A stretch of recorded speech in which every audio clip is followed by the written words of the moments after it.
Hello. So first of all, I'm going in with my Smoky Cosmetica primer. I can't actually remember which one it is.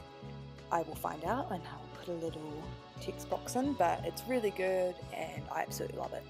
So I use about 2 pumps, one on each side of my face, and I make sure that I rub it in really well. When I first started using primer, I used to kind of just quickly put it on, but you really got to work it into your skin, especially if it's for your pores, which is my main use. Next up, I'm coming in with my lip plumper by Soap & Glory, and I really like this. I use it every day.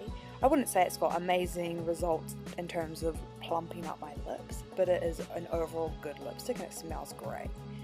This is my Mica Illuminating Primer. I don't always use this, but we were going out for tea, so I wanted to have a bit of a glow. I have the Bring On Bright one, which it's really good and so affordable. That's part of their new Mica range, the Mica Max range, and it's so good. Then I'm going in with my Australis Correct and Conceal, which is like a little palette with all different colours in it. Green for covering up redness, which is what I'm using on my pimples and like the red marks on my cheeks. I don't rub it in, I just kind of pat it on. And then I'm getting my Ready Set Gorgeous by CoverGirl, which is my concealer, and I'm putting that under my eyes just to brighten it up a bit. Then I go in with my brush and I just very roughly blend it in, because I haven't got my foundation on yet, so I don't worry too much about that. And then I quickly come over the green spot on my face.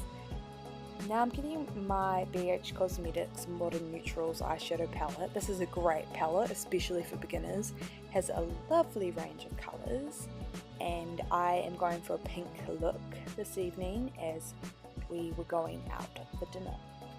So I'm just grabbing, it's like a mauvey pink, and I'm just popping that as my transition shade in my crease. Okay, now this palette is this very average palette, very bad quality palette that my stepmom got me. It's one of those massive ones that comes with heaps and heaps of shades, so it seems amazing, but really, you know, it's pretty average. But there are some colours in there which I really like, and I'm just using one of them to darken up. I didn't show it, but it's just like a pinky red. As you can see, I'm just darkening up my crease a bit more. I'm just taking my time. The longer I take, the better the outcome. Honestly, just take your time if you've got it. Wow, by the time I've cut this video down, it probably won't seem like I'm taking my time, but I was.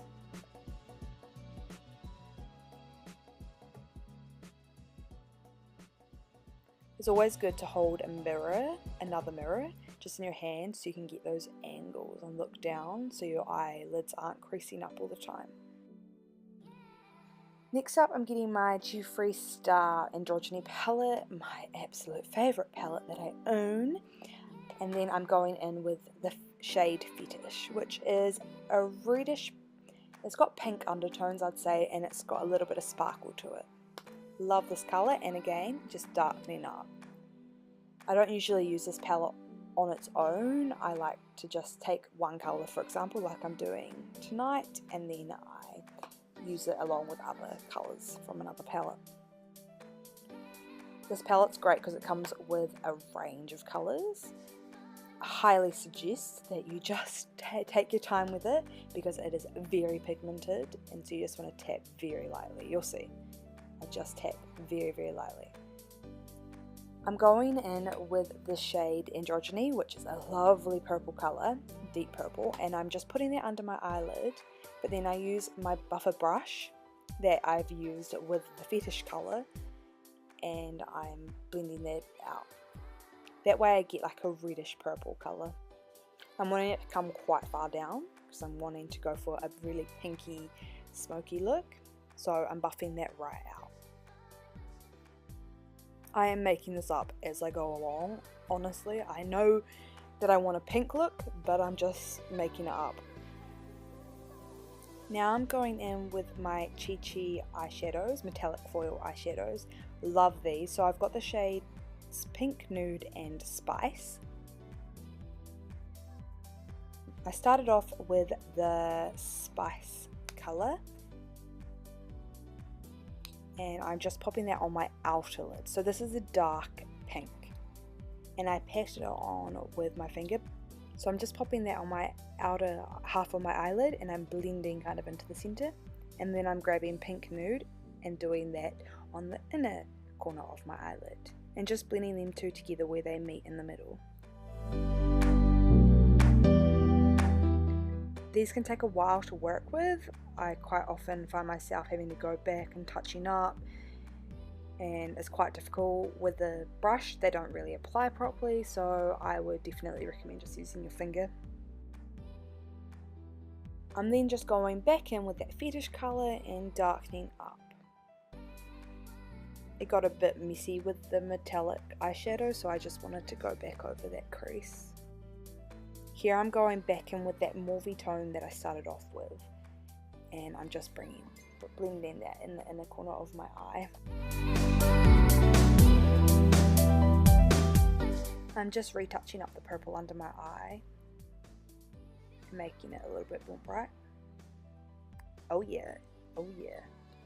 I was really happy with this look.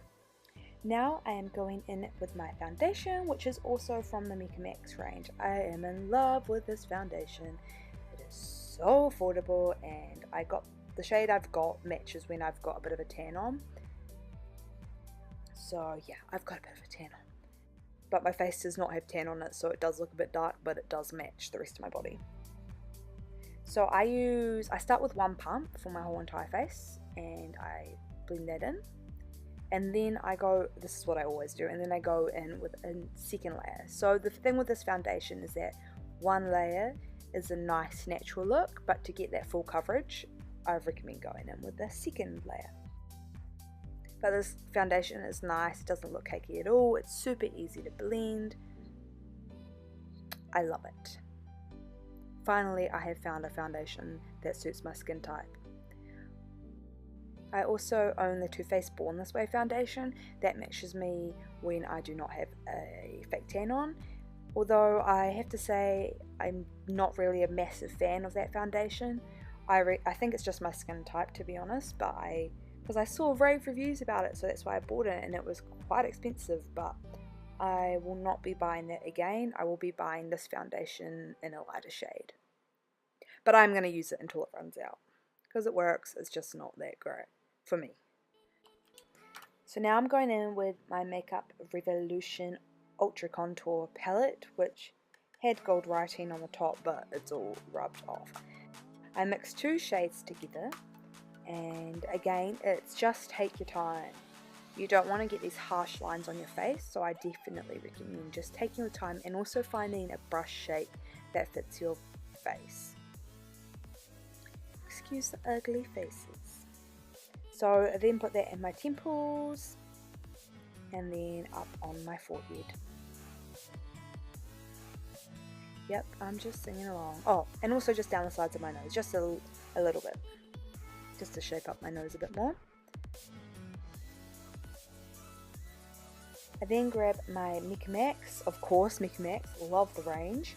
This is bronzer in medium, which I just got as a free tester thing when I spent a certain amount of money. I love it though, and I'll definitely be buying the proper one when I run out of this one. Then again, Mika Max, this is the Banana Bake filter powder, and I just pop this all over. I put quite a lot under my eyes just to set that, but then I just pat it all over the rest of my face. I don't rub, I don't want to disturb all the other powders on my face, so I just pat it on. It's amazing. So what I noticed is that my foil eyeshadow was starting to split, which happens quite a lot because my eyelids are kind of saggy. So where it sags, it can pull off the eyeshadow. This was only really happening on one of my eyes though, which was kind of odd. But I tried everything. I tried waiting for it to dry. I sprayed some Slay All Day spray on it, as you can see. But it just wasn't working. Oh, yep, hello. Can't talk to you because I can't open my eyes. Nothing was working, so I was trying to think what I could do, what would help it to stay and not be so sticky on my eyelids. Obviously, the more product I added, the stickier it got, so I knew that I couldn't keep topping it up, so I had to think of something else. Here I'm trying to dry it, it just didn't work. Oh yeah, rocket Georgia. I can't believe I did that on camera. Okay. Yeah, nah, I was pissed off, it wasn't working, so here is my solution, which I have done before a little bit, but I was like, nah, this has got to work. So what I do is I grab a sparkly colour that is similar to it, and I just pat it on top. This did mean that it made the foil eyeshadow a bit more matte, but it was still sparkly and it worked, and it just helped it to set and stay in place. So now I'm using my Chi Chi eye brightener and just in my inner rim, just brightening up. This is really good, I really like this. It's really creamy and it lasts, it doesn't just rub off. Now I'm going to do my eyelashes, so I am at the moment, I'm using Maybelline Lash Sensational. This wand that I use in my other hand, that mascara has run out, so I'm just saving the wand. It has tiny bristles, which I love, and it's super easy just to get in there and coat your whole lashes. The Lash Sensational wand is also really good, so I just decide what I feel like, but I just felt like using that tiny brush. It just gets every single lash and coats it evenly. Super easy to use and is really great for bottom lashes too. So yeah, I just rubbed the Lash Sensational onto it, as you can see. I would highly recommend it if you find a wand that you like, just wash it and keep it, and then you can use it with other mascaras. Because sometimes you find a formula that you like, but you don't like the wand. That happens to me all the time. Then I'm just going to take the Lash Sensational, just a normal wand, and do that for my second coat. That just gets it nice and my eyelashes curly. Ugly mascara face. Alrighty, so now it's time for eyebrows, and I am using the Too Faced Chocolate Brownie brow pencil. This is really nice, and I was surprised at how affordable it was. I haven't been using it for that long, so I'm still getting the hang of it, but I really like the formula, and the colour's perfect for me. So my camera ran out of space, but all you missed out on was the highlighter, which I, again, am just using my Makeup Revolution Ultra Pro Glow highlighter, which is another really affordable highlighting palette, and it's got such a range of colours in it. I love it. So I'm just going to insert some pictures of how it turned out.